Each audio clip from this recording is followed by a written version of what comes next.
He pulls her hair. He is just such a simp for her. Love it. To the summer of love. Hi, hello, and welcome to the summer of love. I can't keep a straight face while saying that. I'm very excited because I feel like I'm getting back into my romance reading era. So in this video, we are going to be building my summer of love TBR, and that's the romance books, the small town feel good books I'm going to want to be reading when the sun's out, and I just want to have a feel good time, you know? So join me and we'll build this TBR together. Also, hi, hello, if you're new here, I'm Natalie. I post twice a week consisting of TBR videos, recommendations, book hauls, basically anything bookish. So if that sounds like something you're into, please give this video a thumbs up and subscribe. I'd love to have you over here. We're going to be going through all of the romances that I have loved and trying to replicate that feeling with some more book recommendations. I'm excited. Are you excited?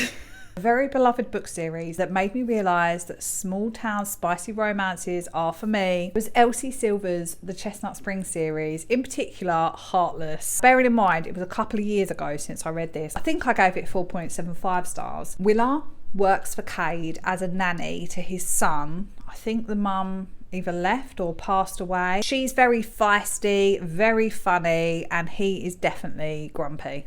He's so grumpy. And I'm a big fan of kind of interconnected standalones, which is what most of her books are. I thought the characters were so fun. It definitely gave those small town cozy vibes, and you get little cameos from the characters you read in the first book, which, to be fair, flawless. I didn't love, but I obviously liked it enough to carry on with the series, and I read the whole thing, except for the newest book. I haven't read that, but that one is going on the TBR. But because I'm familiar with Elsie Silver, and I knew that I, for the most part, enjoyed her previous books, I picked up Wild Love, which, because I'm not on the romance side of BookTok or BookTube, I hadn't really seen this anywhere. And then since I've started reading it, what is that effect called, where, you know, if you buy a certain brand of car, for example, everywhere you go there seems to be loads more of the same car where there wasn't before.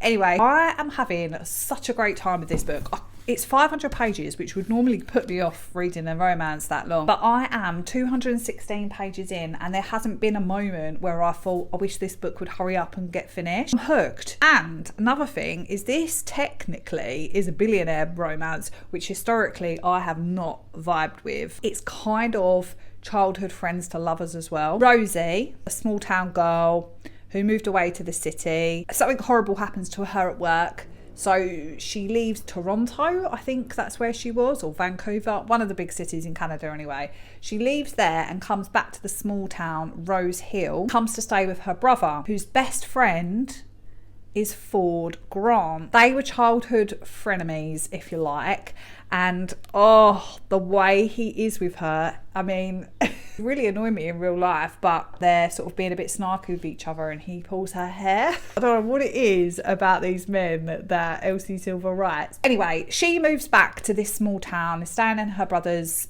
shed. I don't know what it is. He was always rich when they were growing up, but it wasn't really like a thing. When you're kids, you don't really care about that kind of stuff, do you? He's now some kind of like huge hotshot record producer. He wants to open a record studio in the town of Rose Hill. He hires her as his kind of personal assistant or business manager. A young girl turns up at his door saying that she's his biological daughter, and we're just getting to know each of their different personalities and quirks and how they feel about each other. He is just such a simp for her, and I love it. She has no idea how he feels about her. It's definitely a slow burn, which I love anyway. I don't really know what's going to happen, if there's going to be something more exciting that happens, or whether it's us just watching their relationship unfold. This series is going on the TBR. I read The Pumpkin Spice Cafe by Laurie Gilmore, loved it. This is about a girl who comes to Dream Harbour, takes over her aunt's cafe, meets the town rugged bachelor who's been hurt, Logan, that's his name. It's a bit silly, it's very cutesy, but I just had a really good time. And the name of all these places, like the Cinnamon Bun bookstore, it's just an absolute delight. And immediately after that, I picked up the Cinnamon Bun bookstore, which is about Logan's bestie Hazel and their mutual friend Noah. He's a simp for her.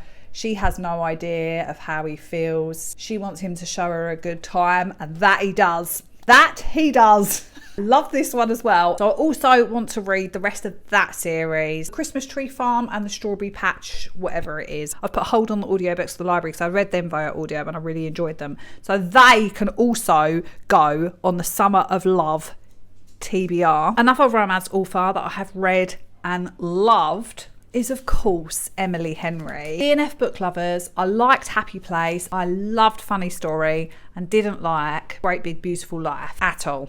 Like, it was really boring. However, beach read. If I love this solidifies her as an author I know that I really like. If I hate this, I might have to put a pin in Emily Henry for a while, you know. The things I loved about Funny Story, same with Happy Place as well, is that although the romance is important and it does take centre stage, there's so many other components to Emily Henry's books that keep me entertained, that make me want to keep reading. Obviously her writing is lush, the banter was witty, emotional connection to the characters, and I just had a real good time. We will see if Beach Read can do the same. I hope so. I think that wasn't her debut, was it? But it's one of her earlier ones. Christina Lauren. This is Small Town, Childhood Friends to Lovers, Second Chance Romance. It was ages since I read it, but I really loved it.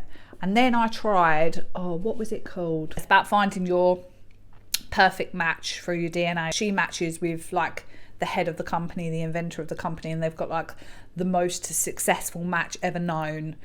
And yeah, I DNF'd it, so I don't know. I'm guessing they got together. Let me know which Christina Lauren book you think I should try next. Have they got other small town romances?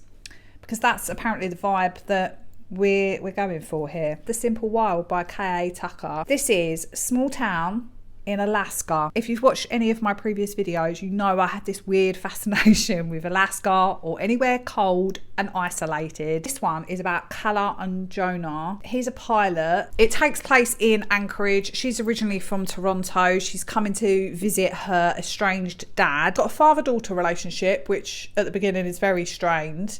And then she's kind of getting to know Noah. You really dislike him for the majority of the book. And I don't think he fully redeems himself, but I still loved it. Because I enjoyed the setting and most of the characters in this, I'm thinking that I'm going to add the second book in this series to TBR, which is really annoying because I actually unhauled the rest of this series because I used to be that person that bought the whole series before I read the first book. And then obviously the first time I read this, I didn't even like it that much. So then I unhauled the rest. And now I like it. So it's really annoying. But anyway, I'll just get the next book from the library. I loved The Idea of You by Robin Lee so much with my whole heart. It's not a romance. It's definitely a love story. It's not small town. I don't think this author has released any further books. So this recommendation is really just for you. Selene is a successful art curator. She owns her own gallery. And then she meets the lead of a boy band who's like 10 years her junior. She's got a teenage daughter and how his fame and everything impacts their relationship. She's dealing with a prick of an ex-husband and how she's navigating that relationship at the same time. I just felt like the characters in this felt so real, and I have watched the film. I watched it recently and I still sobbed my eyes out, even though the ending is different in the film. I loved both. So yes, this is an age gap romance, but she is older. I want to say in her 30s or 40s, and he's 25. But in my mind, he was 30. You know? Long Shot by Kennedy Ryan. This book absolutely broke me. This is not light and fluffy. It's not small town. This will break your heart. And quite rightly has trigger warnings attached to this because it does deal with domestic violence in a lot of detail. Please be wary of that. Check trigger warnings if you need to before you pick this up. Kennedy Ryan wrote this so thoughtfully and respectfully, and Iris and August's story is beautiful. I loved this so much. So we're going to put another Kennedy Ryan also on the TBR list. And this is the special edition copy. I did have the rest of the series in special edition copies as well, but I unhauled them because I wasn't reading romance. So yeah, clearly I'm kicking myself now. Note to self, don't unhaul books until you've read them. So yeah, I think we've put together quite a decent TBR for the Summer of Love. Let me know if you're going to be joining me and if you're in the mood for a small town romance. I hope that you also got some recommendations for this video. But thank you for helping me put together my TBR. But I'll keep you up to date with how my romance journey is coming along. But thank you for watching. If you enjoyed this video, please give it a thumbs up and subscribe. I'd love to have you over here. Until the next one, I'll see you in another one soon. Bye.